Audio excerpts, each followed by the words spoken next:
Friends, family, and cohorts, thank you so much for joining us today. On this episode of the Fight or Flight podcast, we welcome a heavyweight in the fashion game, Kathy Hinn. From Donna Karan in the 90s to leading creative at Varvatos and Steve Madden, Kathy has designed, directed, and dominated across 3 decades of cultural shifts and heavy consumer chaos. She's not just a creative director, she's a builder, a dreamer, a doer, a brand whisperer, and probably one of the smartest street strategists that I know, who's battled through the industry headwinds with grit and extreme grace. A dear friend, Kathy's journey isn't simply about handbags and heat. It's about surviving burnout, corporate politics, and reinvention at every level. With that shared, I am super pleased to introduce my friend and the beautiful Kathy Hinn. Kathy, thank you for joining us today. Hi, Miles. Thanks for having me. It's wonderful to see you. So we're reaching you in Manhattan today? Today, in Long Island. Long Island. Okay. Long All right. Island, I should have known that. So Kathy, for friends and cohorts that are dialing in, as a little bit of an introduction, you've led product design and creative strategy for some of the most iconic names in fashion for over 2 decades, but recently experienced a career change and a very unexpected turn. For those that don't know your story, can you walk us through the moment you realized something was shifting? And how did it feel to suddenly be on the outside of an $80+ million business that you built from nothing? Walk us through it. Well, it can't feel great, but it's not the end of the world. So when you put so much into what you're doing and to get to these kind of positions in the industry, you have to give it your all. And, I work one way, and I give my entire self 150%, every day, every project. I take it very, very seriously and probably too personal, right? Debatable. I mean, As you know, and a fellow creative, you know how it is. On these businesses, in order to work for these type of designers and to be on top, there is nothing short of giving your whole self. There's no other way to really do it.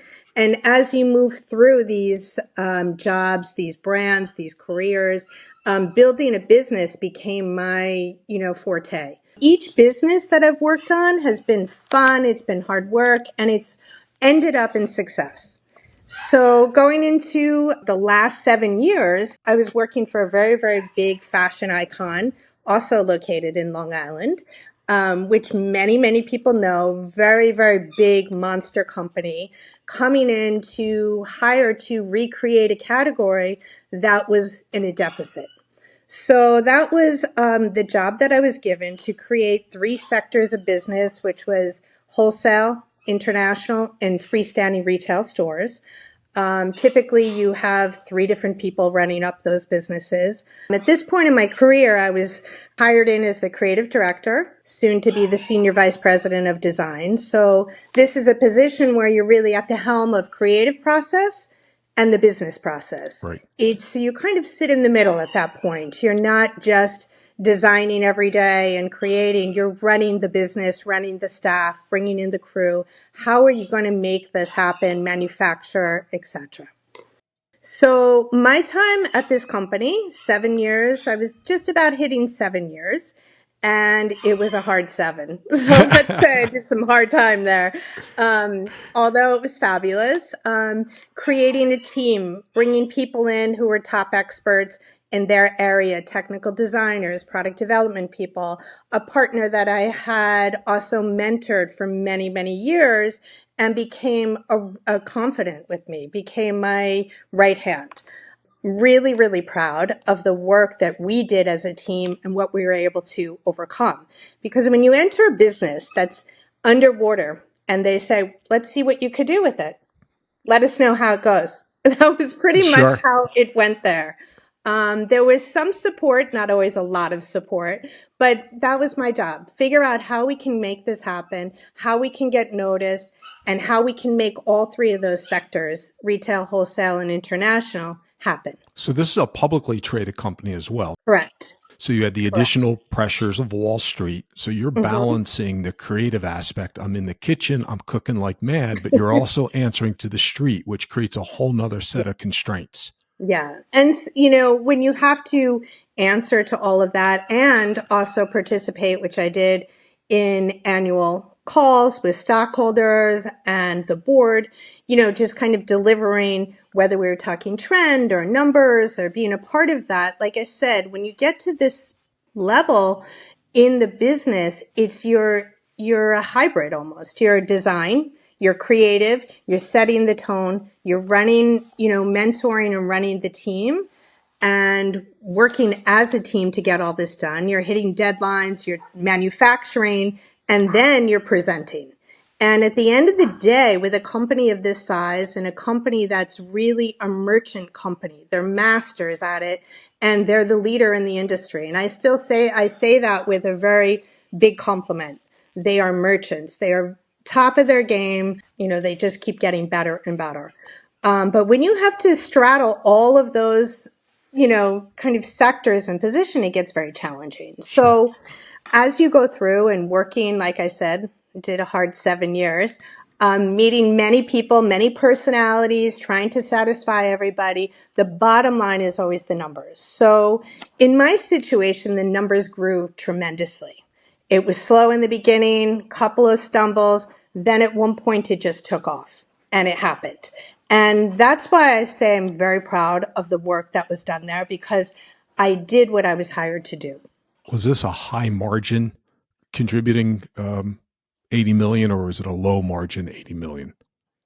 Both. Oh, so you had a high and a Because low. Okay. Yeah, because you're talking about retail. They're retail stores, freestanding retail stores doing speed to market. That's kind of this company's business model, getting things done very quickly. Sometimes you're FedExing things in, airing things in, doing a couple week turnaround to get some tests rolling out. Right. It's like that this company's business model uses their own retail stores as a testing ground for the wholesale and international market, which is, It's customer centric, very forward facing. and a lot of information. So opposed to in the past where a lot of companies that I worked for was building the brand and building product from scratch and innovation and designing it. This is really, you're a merchant here. You have to bring product in by design, but it's more product development. And it's almost like, I always said this, it's almost like riding the wave at the perfect moment. Well said. So Yeah. with this particular business model, if you're too early with a trend, you're dead in the water. If you're too late, You missed it. no dollars, you Sure. missed it. And you only get the opportunity to be too early and too late so many times until it doesn't work. So catching this wave and kind of bringing the product in right at the right moment to get that sale and build momentum and credibility, that's what we spent most of our time on. Quick question. So in this sort of symphony of work that you're doing, you're also sourcing product globally. So you're not one country of origin, correct? Correct. Yeah. So now your supply chain's global. So you have all these moving parts and you're having to stay nimble to whatever the customer preference is. If they're buying it, you respond. If they're not buying it, you're getting off it. So Mm-hmm. you're never on a standard timeline or calendar. Never. So you're tap dancing. Okay. Exactly. And this company moves very, very fast. So you have to pivot and you have to pivot with the information. So the more information you're getting from the consumer, you're getting text messages over the weekend. Hey, these test units worked. We need more. This didn't work. Get it out and let's shift gears really quickly. So you're constantly having to direct the team also to be like, oh, I know I told you that's priority. That's no longer priority. This is now priority. Oh, remember that project you were working on that, now you've spent 80 hours this week working on it? Yeah, put that aside and this happened this weekend. So now this is the new priority. So it's like, it's constantly being the cheerleader also for the team when you're leading the team to be like a stop go situation where the team does tire and gets very frustrated with. So there has to be a fine balance of keeping them happy too, Wow. and there's a lot of, moving parts to this and, we never really get there. in these kind of businesses, you're always, as soon as you approach hitting the numbers, they increase. And that's just the nature of the game because it's a business. At the end of the day, fashion is a business. And this is the part a lot of people don't understand. They just want to be creative and, oh, it's my vision, or it's, I'm into this and everybody else should be into this, and that's not how it works. It's really about dollars and cents. And with this company, that's a big focus. Just to recap, you're the Wizard of Oz. You got all these moving parts from product concept to consumer demand. You got analysts pulling on you. You got planners within the org. You got directors in finance that want updates on sell through and sell in and blah, blah, blah. Mm-hmm. It's very difficult to find a creative that can do that level of data driven decision making. Not that creatives can't, but it's a right brain, left brain sort of play, because that position and that skill set is so unusual to find, and you grew the business so large. I would think you would be the golden child and irreplaceable, especially knowing your personality and how empathetic you are to others. What happened and when did the ground start shifting? How did you know things were shifting? As we all know, nothing goes on forever. The business moves so quickly. There's always a better way to do it. There's always someone smarter, skinnier, faster, prettier, like in life, Okay. And I think what happens is in these kind of roles and when you work for companies, there's a lot of personalities involved. And when you get to a point where the momentum is so intense, you sometimes miss what's happening around you. And with companies like this and roles like this, and from my experience also talking to colleagues and friends of my same age, experience level, what happens is we build ourselves to a point where we finally think we make it. And then there's a halt of, we're talking finances, we're talking mentors, people who we have mentored up with us, we have it's like a catch-22. You can't function alone. So you have to have a team. Your team is as strong as you teach them. So sometimes maybe we teach too much. Sometimes we teach too little. Sometimes we encourage too much, too little. You got to find the right speed with that. But when a company is able to identify the successor, that's where these positions as senior executives in companies become, I don't want to use the word obsolete, but obsolete. You almost mentor yourself right out of the position. Okay, so let me ask the difficult questions because you're so polite. You're so polite. Was this change sudden and unexpected, or had someone shared with you that they were going to anoint a succession plan? In the culture of the company that I was at, this is happening all day long. Okay, so So that's a no. never a surprise. It wasn't a shock when changes were made, or also it's a kind of company that is gracious enough to offer you contracts. So I will put that into play. Like, you're kind of cushioned with your contract, but you start reading the writing on the wall and you're like trying to figure out, am I gonna, make it to the end of the contract? Am I going to cut a deal? Are we going to say goodbye? Are we going to, you kind of know. It's like in any relationship when things start changing and it's when you notice the change, it's probably too late. Okay, so it was a drive-by shooting. That's what you're telling me. I get it. And I respect, how and polite I'm still you are. smiling, Miles. No, right? that's why I love having you here. So let me ask the really unpleasant question. Sure. So listening to you, creative leadership often means cultivating the future talent. But where's the line between empowering someone and inadvertently enabling your own erasure from the org? And if you could go back today and do anything different, because I have spoken to some people within the org that gave me some of the deets on what did and didn't go down over the coffee table, so to speak. In my opinion, it could have been handled more gracefully given your passion and your talent. And so I'm interested because, and many of my friends are in similar situations in this places in their career where they're bringing up talent and you want to go alone, go far. You want to go farther? Go as a team. I get it. Hmm. How do you reconcile that? It's not easy. And again, you're not able to do it alone. You have to, and I said this before, I'll say this part again. Leadership and the way you run your team is, the better they are, the better you are. The better, we are, the better the company is. It's like a machine, a well-oiled machine. It's like you have to keep it's like give and take constantly.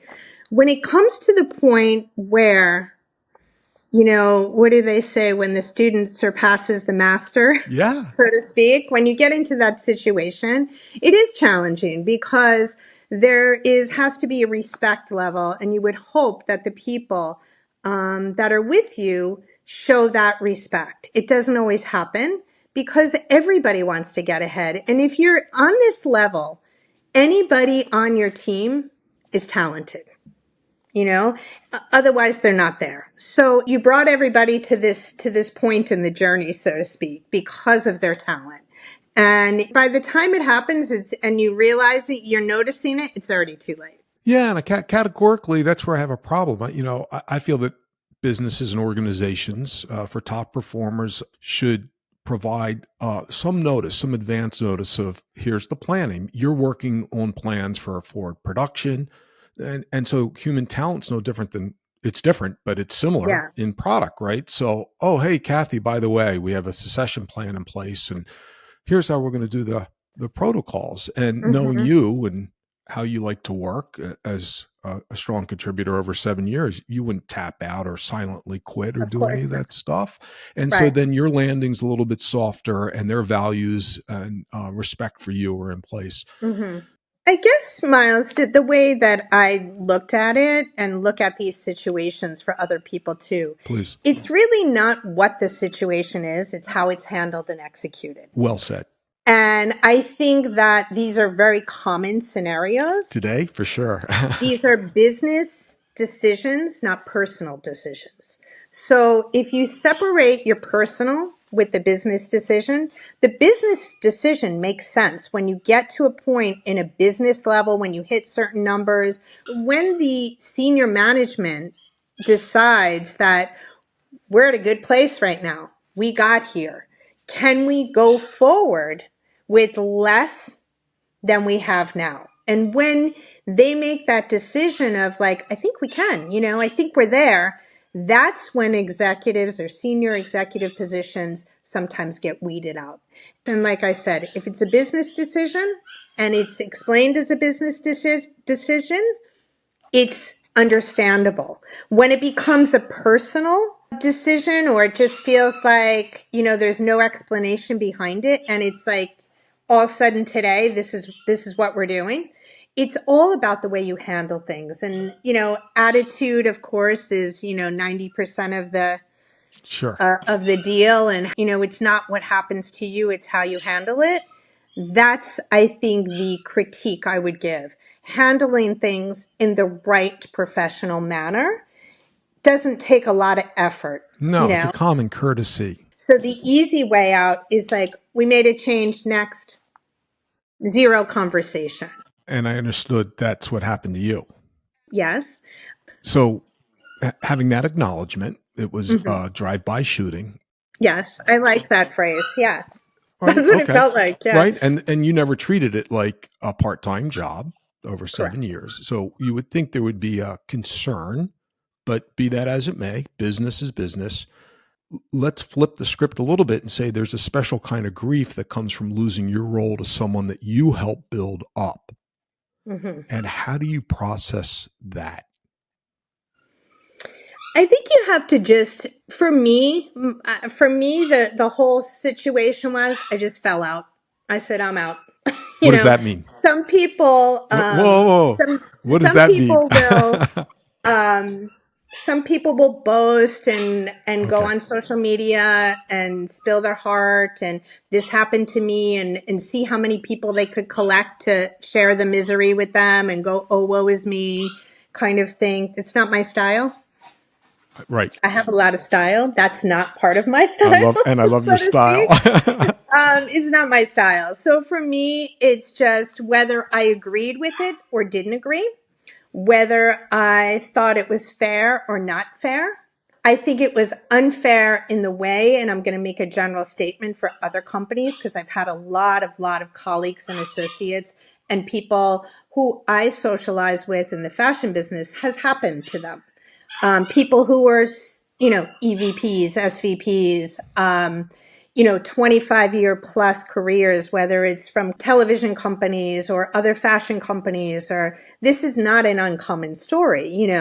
Like I said, the grace and handling it and having the, I don't want to use the wrong word, but having the balls to look somebody in the eye and say, okay, so here's where we're at. We're making a change and this is what I want to do for you. And this is how I want to make, I want to make this as comfortable as possible for all of us so we can continue to be successful with the team we have in place. And you can feel comfortable as you transition out and we exit and we part ways. So it's like there's, as with anything, there's a good way to, there's a Right. way to behave and not a way to behave. So clarification for one moment. When you said you're speaking and you have a lot of colleagues and friends that are going through this as well, layoffs are a function of the macroeconomics and a variety of different things. Are you sharing that this is the layoffs are common or the lack of common courtesy where you're treated like a commodity and not as a person is what's now become common? And I'm just trying to draw the Yeah. distinction between the two because my network is going through, friends of mine are going through hmm similar things, and I'm hearing a lot as well. So I'm keen to hear from you. I think it's both. I think it's Mm, depending on who they were affiliated with and how they were treated. Even the best of the best. I have, one of my best friends working for the most esteemed fashion company in the world.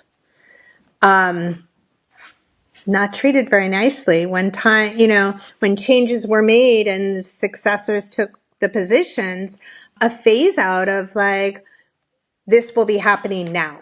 And again, leaving a company after 25 years of walking out with the box from your office and only the doorman acknowledges you and nobody else. And this was, extremely successful, very high level friend of mine. And it's just like that happens. So it's like, where do you go when you walk out on the street with your box going, wow, how did that happen? Let's just say it's having good manners or bad manners, or it's just not caring or saying, this is the decision we made. We're going to stand behind it. Next, I don't want to dwell on it. It's a professional decision and we're moving on. The hardest thing that I find with this is there's so much empathy and love when they're bringing you in, and you shared it with me, and you shared with hmm me comments that you received like, we can't do this without you, and this is amazing. And so you're really treated like family, not literally, hmm but Yeah, you would think that you earned the opportunity to sit and to discuss and to have a transition plan, not, as I said absolutely. earlier, here's your box, thank you, hmm move on. So that then brings up two questions. Which I received a box of things at my door. I didn't even get to carry my own box. So that's another statement about the brand and their leadership. Yeah. And I understand that, this happens with more regularity than we care to discuss. Yeah. But it brings two questions to mind that I'd like your help leaning into. And so I'm going to share them both with you and let you tackle whichever one you want. Okay. So we talked about how you process that, but I'd like to hear one, and more importantly, how do you rebuild your identity outside of this? hmm And second, I'd like to hear from you. What do you think this wave of unexpected layoffs and lack of humanity to fellow coworkers really tell us about the industry's future and its values today? hmm Well, I think like the latter of the two questions, I think basically my advice would be anybody holding a position in any position, no matter if you're entry level, mid level, senior level within a company, I think what everybody should be aware of is planning for the reality of the economy, the situation, the company you're working for. When companies say, and I know this is a cliche because everybody says this, when companies start saying to you, we like to treat our employees like family, it's like wrong number. That's the wrong number, because family and your employment really have nothing to do with each other besides the fact that they are both a relationship. And that's what it is. It's a relationship. One's personal and one's business. I think the mistake that I made, I'm going to say that I made, is because I was so overly consumed with the position and what it represented and how much time I put and effort I put into it, your coworkers become, or you think they are, they're not, you think they are your friends, Mm, and you overshare and you share your life and they share their life. And then you're like, we're best friends and everything's fabulous. This person would never, stab me in the back. I would never stab them in the back. It comes down to, Miles, integrity and just humanity of how you operate in your life. So, we can't help but build relationships with coworkers when you travel excessively. I right. traveled eight 8 weeks to 10 weeks a year. That's a lot of travel. When you're talking long trips, we're talking India, Europe, China, like these trips are hard. They're hard and they're extensive. And when you start to kind of work with somebody and spend all this time, 10 hours a day with somebody and traveling with somebody, the line can get blurred. Mm, So I think my advice would be, don't blur it. so Keep it in difficult. perspective, to not become like I said, when companies start saying we treat our employees like family and we're a big family here. No, Prove it. that's a Prove miss. it. Yep. When you start hearing that, when HR starts telling you that, you're like, I've dialed the wrong number. This is wrong, because family and I learned this, like my husband has said this to me, I don't know how many times. Business is business. Friends are friends. They don't mix. And I learned, a hard lesson by mixing, coworkers and personal. I understand. So, but you never expected to be saying "et tu, Brutus," and I think Right. that's the difference, right? Yeah. When there's that mutual concern, Yeah. especially with a protege or someone that you're tutoring. So, on a constructive question, hmm what would you say to women or men, women or men, navigating corporate sabotage or quiet coups right now? It seems to be this whole quiet quitting, quiet firing, this trend of, that phrase. I think, again, it's today, I feel like you need to be prepared for anything. Long are the days of like loyalty, commitment, you're here forever, we love you, we can't operate without you. Unfortunately, the market has shifted. Many, many factors have come into the market, and I think technology has a little bit to do with it as well, and overexposure. And you can always find something or somebody who's faster and better and quicker and easier. And there's always a deal to be made, and there's less loyalty today, I find, than what in the past. But I would prepare myself for it. I wouldn't put, you want to give it your all at work, but I think the definition, and there has to be a strong line between home life and work life. And yes, in order to be successful, in order to be good, you got to give it your all, but you have to know when to dial that back a little bit and say, these are my priorities and this is how my personal life lines up, and prepare for it, because a lot of people that I'm hearing about, like, do not prepare. And when you're in an executive role, it becomes a financial preparation as well. Mm, Am I preparing? What if this goes away? And a lot of, like I said, we get so caught up in what we're doing that all of these things maybe we didn't prepare for.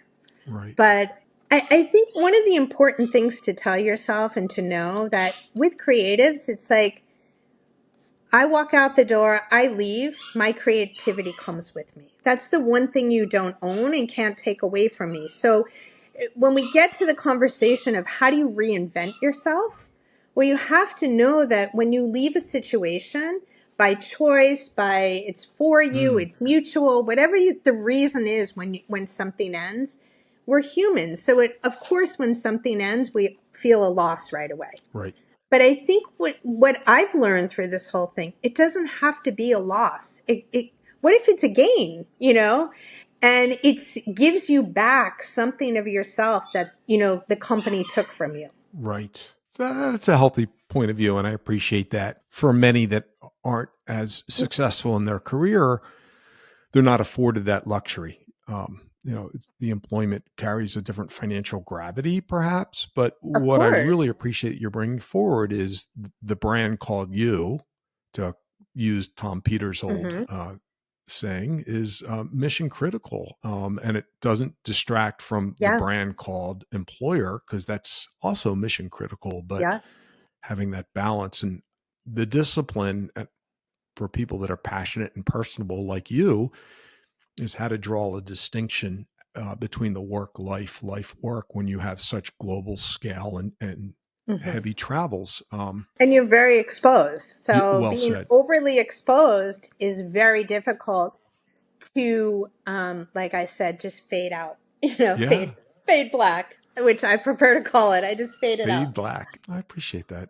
And it goes with like reinventing yourself. It's like an opportunity to, hey, what did I always really wanted to do? Because maybe I didn't really want to be doing all that I was doing, but it was like kind of you get pigeonholed into this role and into the corner of like, I can't give it up because what am I replacing it with? And why would I give it up? So I'll just keep going. I'll get through it. I'll just keep pushing on. I'll just keep, when I get to that number that they're asking me to hit, I'll take a break. And then when you almost approach that number, the number gets bigger and the goal gets pushed out and the numbers get tighter and the stakes get higher for every single milestone that corporately that you hit. So they constantly keep you running. You're chasing, you can never relax. And once you take a step back personally and start relaxing or going, I can't do this anymore. I don't care. I'll just, I'll come in late, or I don't care what that happens. Or that's when you start losing your momentum once you step off that treadmill, so to speak. But the light at the end of the tunnel is when these things happen, it's an opportunity to do things you wanted to do, but you were never able to do. So, having the pressure of financials and what am I going to do now? Because now you've acquired a lifestyle. Mm-hmm. um, it's challenging. Mm-hmm. Mm-hmm. How am I going to level this off with where do I want to go? And, for me, it was like, I'm going to do whatever I can do to keep myself going and keep it in the game. And for me, I teamed up with a really, really close friend of mine. She's a very similar situation, similar background. And she happened to open up a retail store, and a passion of hers with collecting and following vintage and collecting fashion, Cool. and kind of just ended up like, keeping myself in the game, but in a fun version of it. Nice. It's like just helping her, like doing the displays, setting up the windows, helping her with social media, getting like filming her. She's beautiful and she's got a great personality, and kind of helping her put herself out there. It's almost like we healed each other Nice.